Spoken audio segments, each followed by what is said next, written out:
အားလုံးပဲမင်္ဂလာပါခင်ဗျာကျွန်တော်ကတော့ဖူဘောတာဆန်မဖြစ်ပါတယ်မှတ်မိတဲ့သူတွေလည်းရှိတယ်ပေါ့နော်မှတ်မိတဲ့သူတွေ200လောက်ရှိပါတယ်အဲ့ဒါလည်းကျွန်တော်ကျေးဇူးတင်ပါတယ်ခင်ဗျာကျွန်တော်ဗီဒီယိုမတင်တာကြာပြီနှစ်နဲ့ရှိနေပြီနော်တော်တော်လေးတင်မတင်နိုင်ဘူးဘာကြောင့်မတင်တာလဲဆိုတော့ကျွန်တော်ပြောခဲ့ဘူးတဲ့စကားပေါ့ရှိတယ်ပေါ့နော်ကျွန်တော်ဗီဒီယိုတင်ပြီလို့ရှိရင်အဲ့ဒီဗီဒီယိုကထိုးသားတွေတေချာပေါက်နိုင်နေကိုတွေ့မှကျွန်တော်ဗီဒီယိုတင်မယ်ဆိုပြီးတော့ကျွန်တော်ပြောခဲ့တာပေါ့နော်ဒါမှကျွန်တော်ရှားတယ်တနေ့လောက်တနေ့တွင်းလဲကျွန်တော်မနာဘူးရှားနေတာပဲပေါ့နော်လူစားလိုင်းမမရှိဘူးရှားပါတယ်အားတိုင်းရှားဒါပေမဲ့ကျွန်တော်အသိဉာဏ်လေးနဲ့တော့မတွေ့ဘူးဒါ AI ရောက်လာတော့ပို့တော်လို့တဲ့ကျွန်တော်အရင်လိုရေးမှတ်ရတာမလို့ AI နဲ့အရန်တက်တာတယ်ပေါ့နော်အလုပ်ငန်းတွေက10ဆအစ200လောက်ကိုမြန်သွားတယ်ရှားတယ်နီးကဒါပေမဲ့မတွေ့ခဲ့ပါဘူးဘာလို့မတွေ့တာလဲဆိုလို့ကျွန်တော်တို့ကမှားအောင်မမှားနိုင်နိုင်ဘူးဆိုတာတဲ့မှားနိုင်တဲ့လူတွေအများကြီးရှိတယ်ဗျာဒါကျွန်တော်ကဘာမှကောင်းမှမဟုတ်သေးဘူးဒါမှမဟုတ်ကျွန်တော်တို့60ရာခိုင်နှုန်းယာတီ10ပွဲမှန်းပေါ့ပွဲ100မှန်းလို့ရှင်ပွဲ60 65ပွဲလောက်ထိမှန်အောင်မှန်းနိုင်တဲ့လူတွေရှိတယ်ပုံမှန်ကျွန်တော်တို့က60လောက်မှန်းနိုင်ရမယ်လိတာ10ရာခိုင်နှုန်းနိုင်ရမှာပေါ့ဒါကျွန်တော်တို့ကပုံမှန်ဆို60နဲ့90ရှားပဲကျွန်တော်တို့ကပြန်မှန်အောင်မှန်းနိုင်တယ်မှန်အောင်မှန်းနိုင်တယ်ပေါ့နော်အဲ့ဒီလိုမှန်အောင်မှန်းနိုင်မယ်60လောက်90ရာခိုင်နှုန်းလောက်90ရာခိုင်နှုန်းမှန်းနိုင်တယ်ထားဗျာမှန်းနိုင်တယ်ဆိုကျွန်တော်တို့ကတကယ်တွက်ပြီးဆိုလို့ရှိရင်ကျွန်တော်တို့ကအမြက်က20ရာခိုင်နှုန်းမြတ်ရမယ်လေဗျာ20ရာခိုင်နှုန်းမြတ်ရမယ်အနည်းဆုံးအမြက်ကပွဲ90ဆိုမှ90ရာခိုင်နှုန်းမြတ်ပေါ့နော်အရှုံးနေလည်းရှိတော့ဒါ20ရာခိုင်နှုန်းလို့ကျွန်တော်တို့မြတ်ရမယ်ဒါပေမဲ့တကယ်ကျကျွန်တော်တို့ကမမြတ်ဘူး60ရာခိုင်နှုန်း90ရာခိုင်နှုန်းမြောက်ကျွန်တော်တို့ရှာနိုင်တယ်အမြတ်မရှိဘူးချုံးလာပဲဘာကြောင့်ကျွန်တော်တို့ချုံးလဲဆိုလို့ရှိရင်ရော်ကြီးကြောင်ချုံရင်ဖြစ်တယ်ဒိုင်နီရဲ့အော့လို့ခေါ်တဲ့ရော်ကြီးကြောင်ချုံရင်ဖြစ်တယ်အဲ့ဒီကြောင့်ကျွန်တော်ရှင်းပြပါမယ်နော်ဘာကြောင့်လဲကျွန်တော်တို့ကပန်းကောင်း2မျိုးရှိတယ်ဗျာ2မျိုးထိုးမှထားပန်းနဲ့ကောင်းကျွန်တော်1000ထိုးလိုက်တယ်ပန်းကျွန်တော်ပန်း1000ထိုးလိုက်တယ်သူကဝီလှည့်လိုက်တယ်ပန်းကျသွားတယ်ရောင်းမယ်ဆိုရင်သူအကောက်ကောက်ထားမယ်50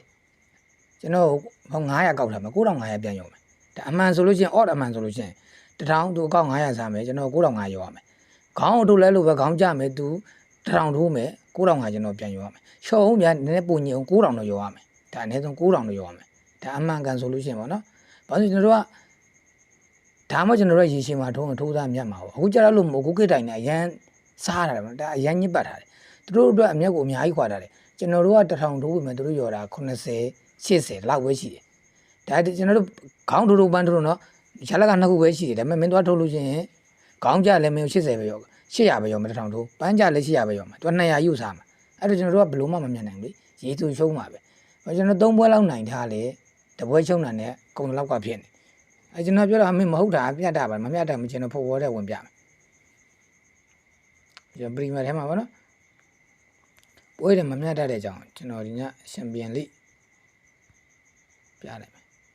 ဒီမှာရှိတယ်ဒီမှာကြည့်တူတယ်ကျွန်တော်ဒီမှာစုံမအောင်ကျွန်တော်ပြလိုက်မယ်ဒီစုံနှမ်းမှာဒီမှာတူတယ် even ဒီမှာစုံဖြစ်မှာလားစုံမဖြစ်ဘူးလားပေါ့နော်ဒီမှာကြည့်လိုက်ရလက်က2မျိုးပဲရှိတယ်ဗျာတမန်ရောမယ်သူဒါ1000ထိုးလို့ရှိရင်9500ရောမယ်ကိုလည်းတခုထိုးလို့ရှိရင်ねရက်ထိုးရင်ね8200 820ရောမယ်တဲ့1000ထိုးရင်ဒီမှာကြည့်နိုးထိုးလို့ရှိရင်ね860ရောမယ်တဲ့ဘယ်လိုထိုးကျွန်တော်တို့ဘယ်လိုမြတ်မှာအရင်ကြားတာပြီလေအဲ့တော့ဒီလိုအော်တွေလုံနေတဲ့ကြောင့်ကျွန်တော်တို့မှားနိုင်တာမှာ60ရာခိုင်နှုန်း90ရာခိုင်နှုန်းမရှိတယ်ဒါပေမဲ့သူကဒီလိုကြီးထိုးကြီးတွေအများတိုင်းချော့နေတဲ့အတွက်ကြောင့်မလို့အခြားတွေလည်းအတူတူပဲကျွန်တော်မဖြစ်နိုင်ပါဘူးဒီဘိုတင်းတူစကိုမှလည်းရှိတယ်အဲ့လိုပဲဘိုတင်းတူစကိုလည်းအတူတူပဲကျွန်တော်တို့ကဘိုတင်းတူစကိုဒီမကြီး80နဲ့တဲ့ဒီဘက်ကျတော့ထိုးလိုက်လို့ရှိရင်ကျွန်တော်ထိုးရင်1000ထိုးရင်920ပဲရောမယ်ဒီဘက်ကျတော့1000တော့ရောမယ်ဒါပေမဲ့နှစ်ဖက်ပေါင်းလို့ရှိရင်ကျွန်တော်တို့ကအများနဲ့ဟိုဘက်ဒီဘက်နှစ်ဖက်ပေါင်းလို့ရှိရင်100ရာခိုင်နှုန်းပြည့်ရှိရမယ်လေမရှိဘူးလေကျွန်တော်တို့အဲ့ကျတော့ကျွန်တော်တို့ကဒီလိုအော်တွေနဲ့ဖြစ်နိုင်ကြလေလျှော့တယ်ဒါတချို့ဆို65တောင်ရှိတိုင်းရှိသေးဘိုတင်းတူစကိုမှာတခါကျွန်တော်တို့နိုင်မှ650 1000ထိုးမှချုံးရင်1000ပြည့်3ပွဲနိုင်တာမှတပွဲချုံးရင်800ပဲကျန်တော့တယ်အမှန်3ပွဲနိုင်လို့ရှိရင်3000ပြည့်ရမှာလေတပွဲချုံးနှစ်ပွဲနီးပါးအရင်ရရမယ်အဲကျွန်တော်တို့ဒီလိုအော့တွေအတွက်ကြောင့်မလို့ကျွန်တော်တို့ဘယ်လိုမှဒိုင်နိုနိုင်အောင်မစော့နိုင်ဘူးနော်ဘယ်လိုပဲမအောင်လောင်ဒိုင်နိုနိုင်အောင်လည်းမဟုတ်တော့ဒီအော့တွေမညီမျှတဲ့၍ဒါရသူ့အတွက်အမြဲတမ်းအမျက်ချန်ပြီးတော့ရောနေတဲ့အတွက်ကြောင့်မလို့ကျွန်တော်တို့ကဘောလုံးလောင်းကစားဘယ်တော့မှမနိုင်ပါဘူးအရှုံးဖို့ပဲများတယ်ပေါ့နော်မရှုံးအောင်စော့ဖို့အရှုံးတက်အောင်စော့ဖို့ပဲရှိတယ်အားကြောင့်မလို့ကျွန်တော်ကဒီလောကကိုတော်တော်လေးစိတ်ကုန်တယ်ဒါပေမဲ့ကုန်သွားဆိုမှဝါသနာလည်းပါနေတော့ရှာပွေမိနေတာပေါ့ဗျာဘောလုံးရတီလာပြီလို့ရှင်ပြန်ရှာပွေမိတယ်ပြင်ကျွန်တော်တနေရာအစ်ရောက်သွားတယ်ခရီးဒီပိုင်းထွက်သွားတယ်အလုပ်ဒီပိုင်းသွားလုပ်တယ်ရောက်ပြီဆိုအဲ့ညရောက်အောင်လည်းဘယ်နာရောက်ဆော့တယ်လို့ဝိုင်းပဲဆော့တယ်လို့လည်းရှိရဖိုက်ပဲမင်းဆော့တယ်လို့အခုနောက်ဆိုဒီမှာလုံးလုံးညစ်ပတ်နေတဲ့ကျွဲကိန်းကိုဆော့နေတဲ့လူတွေရှိတယ်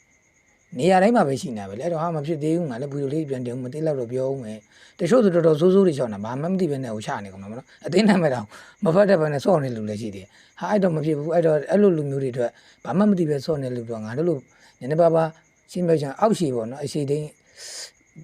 အရှိကန်လေးတွေပြောပြမဲ့လူတွေရှိရင်ကောင်းနေဆိုပြီးတော့ကျွန်တော်ပြန်တက်လာတာပေါ့နော်တီးလို့တော့မဟုတ်ကျွန်တော်ဆရာကြီးတွေတော့မဟုတ်ဘူး basically ပေါ့နော်မစော့တတ်တဲ့လူတွေအတွက်ကျွန်တော်တက်လာခြင်းဖြစ်တယ်ကျွန်တော်လည်းဘာကောင်းမှမဟုတ်တဲ့ကြာကျွန်တော်လည်းမစော့တတ်တဲ့လူလည်းဆိုင်ကျွန်တော်ကရှင်းနဲ့9နှစ်အဲ့လောက်တော့ကြာပါတော့10နှစ်လောက်ကြီးကျွန်တော်ဒီလောကကြီးထဲမှာကျင်လည်ထားဆိုသူတို့နဲ့ဆိုင်ကျွန်တော်အတင်းနာမည်တွေဖတ်တတ်တယ်ဗျာအော်လေးတွေကြီးတတ်တယ်အဲ့ဒါတာတယ်ပေါ့နော်အဲ့ကြောင့်အဲ့တော့ကျွန်တော်ဒီနေ့ဘာပြောမှအောင်ဆိုဒီဟာမဟုတ်ဘူးကျွန်တော်ဒီနေ့ပြောမဲ့အကြောင်းကျွန်တော်သွားလိုက်ကြအောင်ဗ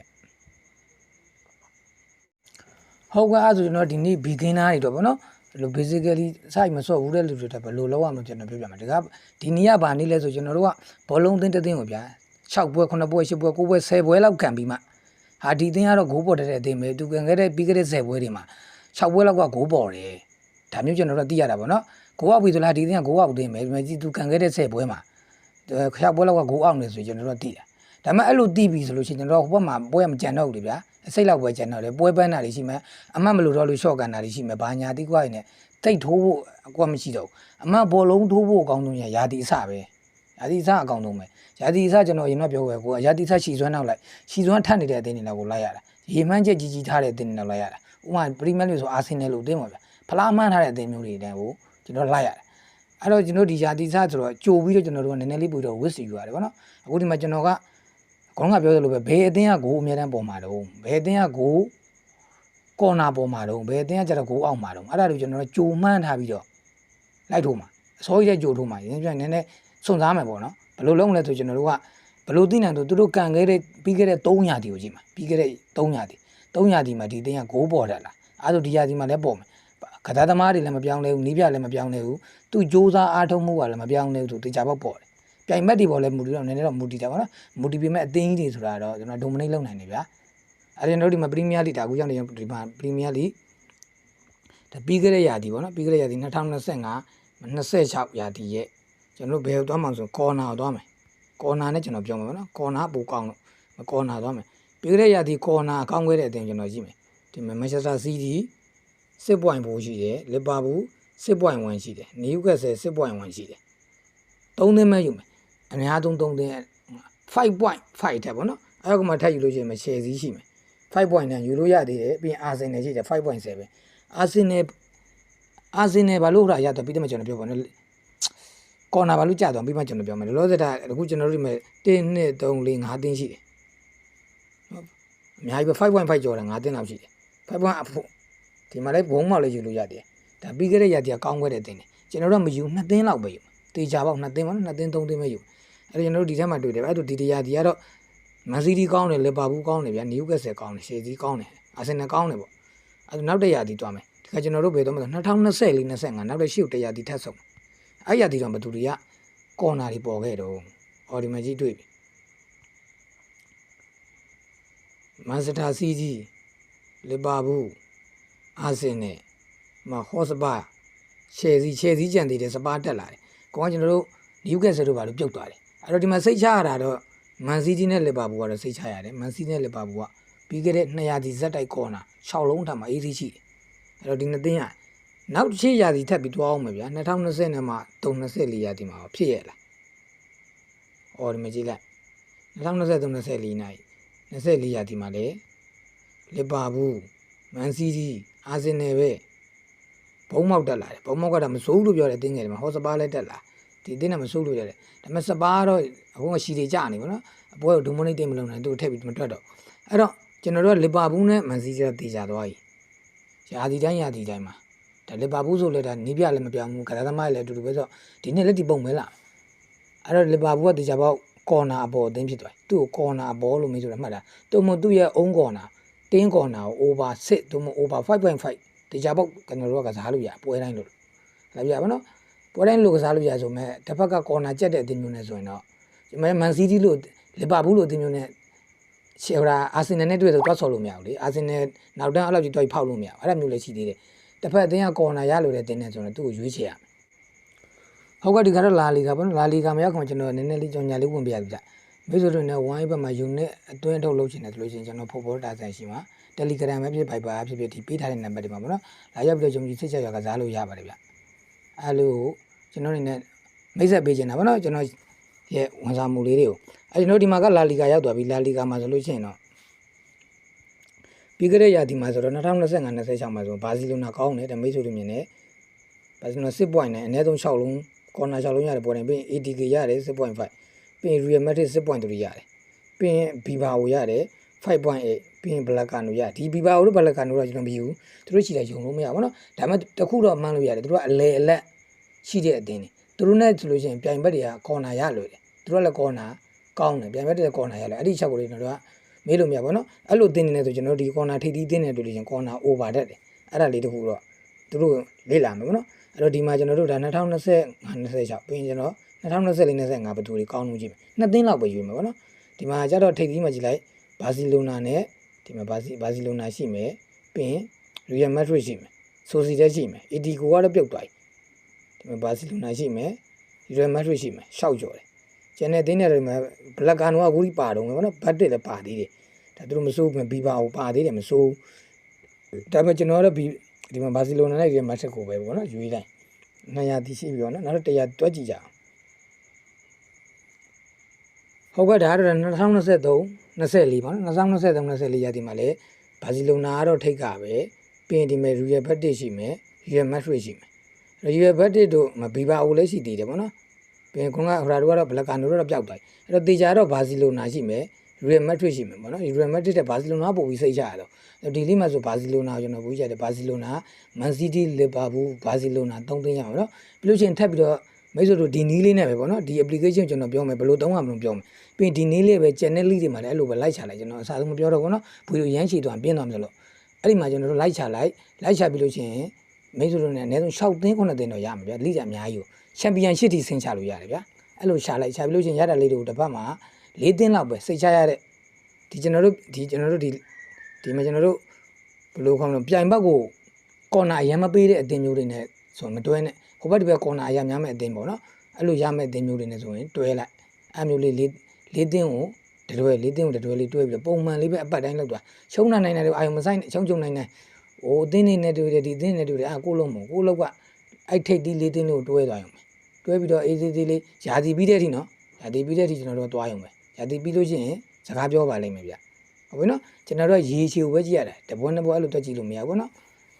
အဲ့တော့ဒီကကျွန်တော်ဒီ application နဲ့ဘယ်လိုလိုက်ကြည့်ရမလဲဆိုတော့ကျွန်တော်ပြောပြတော့မယ်အဲ့တော့ဒီ application နဲ့မှာဒါ 7M မှာကျွန်တော်တို့ဒီ application ကိုဖွင့်လိုက်လို့ရှိရင်ဒီမှာကျွန်တော်တို့၄ယောက်ကပထမဆုံး၄ယောက်ကဒါမျိုးလာအဲ့တော့၄ယောက်ပေါ်လာမှကျွန်တော်တို့ဒီမှာ lead ဆိုတဲ့ပထမဆုံးဒီ lead ဆိုတဲ့တင်ညာဝင်လိုက်ဒီမှာလေးအောက်ကိုကြည့်လိုက် lead ဆိုတာရှိတယ်အဲ့ကိုကျွန်တော်တို့ဝင်လိုက်ပါမယ်ဒီမှာ lead ဆိုတာယူကြည့်ပြီးရင်ကိုကြည့်ချင်တဲ့ lead ကိုကျွန်တော်နှိပ်လိုက်ဒီမှာကျွန်တော်တို့ကလာလီဂါပေါ့နော်မလာလီဂါကျွန်တော်နှိပ်လိုက်တယ်ပြီးရင်ကျွန်တော်ဒီမှာ TEM team ဆိုတာတွားလိုက်ပါဒီမှာ TEM team ဆိုတာအသင်းတွေရဲ့ရှက်လက်ပေါ့နော်အဲ့ဒီအသင်းတွေရဲ့ရှက်လက်ကိုတွားလိုက်ပါဗျပြီးရင်ကျွန်တော်ဒီမှာဂိုးတွေရှိမယ်ဂိုးကုန်စီရှိမယ်ဘာတွေရှိမယ်ပြီးမှကော်နာဆိုလေးကျွန်တော်ရွေးလိုက်တယ်ပြီးရင်ကျွန်တော်တို့နှစ်တွေပြောင်းကျင်လို့ချင်းရာသီပြောင်းကျင်တယ်မှာ2025 2026 ကုန်ဆိုတော့ဒီနေရာလေးကိုနှိပ်ပြီးတော့မိတ်ဆွေတို့ကြိုက်တဲ့နှစ်ကိုပြောင်းပြီးတော့ဒီကျွန်တော်ကြည့်သလိုကော်နာလေးတို့ဒီကော်နာလေးတို့နှိပ်နေတော့ပြီးတော့ကြည့်သွားလို့ရပြီးရင်မိတ်ဆွေတို့နှစ်သိန်းစီလောက်ရွေးလာတယ်လိစီရောပြီးရင်ချမှာတာပေါ့နော်ဒါမှမဟုတ်အုံတော့မှတ်လာလိုက်ရပြန်မှအခုကျွန်တော်ပြောသလိုပဲအဲ့ဒီအသင်းလေးကိုမှအဲ့ဒီကျွန်တော်ရခဲ့တဲ့9သိန်း10သိန်းလောက်ထဲမှာတပတ်ကို4သိန်းလောက်ပဲတော့အများကြီးလောက်ပဲကြည့်ပြီးအကုန်လုံးလိုက်မတွဲနဲ့မမှန်ဘူးအဲ့တော့4သိန်းလောက်လေးကိုကျွန်တော်တို့ကဖြစ်နိုင်လောက်တဲ့ပွဲလေးတွေယူအမြဲတမ်းတွဲသွားမူကန်နံပေါ့နော်မူကန်နံလေးအပတ်တိုင်းမှာအဲ့လိုလေးကစားသွားကြည့်ပါဗျမိတ်ဆွေတို့15ပွဲလောက်ဆော့ကြည့်ပြီးရင်မိတ်ဆွေတို့ဒီနီးလေးကကောင်းတယ်မကောင်းသိလာပါလိမ့်မယ်ပေါ့နော်အဲ့ကျွန်တော်တို့အခုပွဲစဉ်တက်ပြီးသွားပြီဗျာနှစ်ကနေပွဲစဉ်15ချက်လို့ရှိရင်ကျွန်တော်နောက်ဗီဒီယိုတစ်ပုတ်ပြန်တင်ပေးမယ်ရလက်ဘယ်လိုနေမလို့ဆိုတာပါနော်ကျွန်တော်ဖလက်ဘတ်တင်နဲ့ကျွန်တော်ကတကယ်မလောင်းတဲ့လူဆိုတော့ကျွန်တော်ဖလက်ဘတ်တင်မဲ့လောက်တဲ့လူဆိုကျွန်တော်ဖလက်ဘတ်တင်နဲ့မှတ်ထားပြီးတော့ကျွန်တော်ပြောမှာပေါ့နော်ဘယ်လိုဖြစ်မလဲဆိုတာအဲ့တော့မိတ်ဆွေတို့အနေနဲ့ကျွန်တော် channel လေးကိုလည်းလာရောက်ပြီး join လို့ရပါတယ်ကျွန်တော် channel Telegram မှာ TZ 100လို့ချလိုက်လို့ရှိရင်ကျွန်တော် channel လေးရှိပါတယ်ကျွန်တော်ဒီ comment မှာပေါ့နော် comment မှာလည်းကျွန်တော် link လေးပေးထားပါဗျအမှလိုက်ပြီးကျွန်တော်ပြောချင်တာလေးရှင်အမှလာပြီးပြောလို့ရပါတယ်ဗျကျွန်တော် comment section လည်းဖွင့်ပေးထားပါပေါ့နော်ပြီးရင်ကျွန်တော်သုံးသက်ထားတယ်ဆိုမှကျွန်တော်သုံးသက်ချက်တော့မဟုတ်ဘူးအဲသုံးသက်ချက်လေးကျွန်တော်သုံးသက်တာမဟုတ်ဘူး AI တစ်ပိုင်းကျွန်တော်တစ်ပိုင်းလို့ပြောလို့ရတယ်အဲ့ဒီ AI တစ်ပိုင်းကျွန်တော်တစ်ပိုင်းသုံးသက်ထားတဲ့သုံးသက်ချက်လေးကိုလည်းမှန်တယ်လို့တော့ကျွန်တော်ပြောကောနော်အပြင်းပြေဖတ်ချင်တယ်ဆိုရင်ကျွန်တော်ရဲ့ GB မှာလာပြီးတော့ဖတ်လို့ရပါတယ်ဗျအဲ့ထက်မှာ ဒဏ်ရာရလူစရင်တို့ဖြစ်နိုင်ပေါ်လားလက်တို့ပါတို့ပေါ့ဗျာအမျိုးတွေလာကြည့်ပြီးဝါသနာပါနဲ့လာပြီးတော့ကြည့်လို့ရပါတယ်ဗျဒီလိုဗီဒီယိုလေးလည်းကျွန်တော်မကြမ်းမရတင်ပေးပါမှာပေါ့နော်အားလုံးကိုကျေးဇူးတင်ပါတယ်ခင်ဗျဒီ application ရဲ့နာမည်ကိုကျွန်တော်ပြောခဲ့ပါအောင်မယ်ကျွန်တော်အခုသုံးတဲ့ဒီ application ဒါ 7M ဆိုတဲ့ application ဖြစ်ပါတယ်ကျွန်တော်တို့ Play Store မှာတွားပြီးချလို့ရ 7M SCOI score ဆိုပြီးရိုက်ချလိုက်တယ်နဲ့တူတယ်7ရဲ့ M ရဲ့7 app တော့မဟုတ်ဘူးเนาะ7Mရဲ့ SCOI score ရဲ့လို့ရိုက်ချလိုက်ရင်ဒီ application တစ်ခုတွေ့ပါမယ်ဒါတရုတ်ကထုတ်ထားတဲ့ application မှာအရင်လည်းကျွန်တော်ဒီ application ပြောဖို့ပါဒီ application အခုတော်တော်လေးတိုးတော့ကောင်းလာတယ်ပေါ့နော်ကောင်းလာ free feature တွေလည်းတော်တော်လေး feature တွေလည်းတော်ထည့်ထားတယ်ပေါ့အဲ့တော့ဒီနေ့ဒီလောက်ပါပဲခင်ဗျာအားလုံးကျွန်တော်ပြောတဲ့နေ့လို့စမ်းကြည့်ကြဖို့ကျွန်တော်အနေနဲ့တိုက်တွန်းချင်ပါတယ်အားလုံးကိုကျေးဇူးတင်ပါတယ်ခင်ဗျာ